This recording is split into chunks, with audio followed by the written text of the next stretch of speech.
I've been building custom cabinets for about 25 years. Yeah, I'm that old. But a lot of people seem to think that they're going to give up quality by choosing a manufactured cabinet. They think that the material inside some manufactured cabinets is particle board. Well, let's take a moment and find out exactly what it is you're buying. Pull a prefab cabinet off the shelf of any discount warehouse and chances are good it's probably glorified particle board. That's okay for your workshop, but don't put that in your kitchen. When you order manufactured cabinets that are from the home center or a kitchen showroom that are built specifically for your kitchen design, typically you're going to have three construction options. The basic line uses furniture board, and this is the stuff that looks like particle board, but this is made with a polyurethane resin.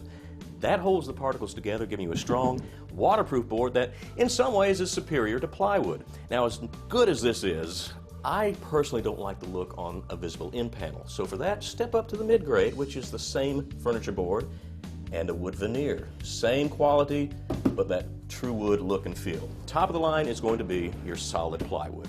The important thing to remember when purchasing manufactured cabinets is to use a company that has a good reputation and don't be afraid to ask about the quality of their furniture board.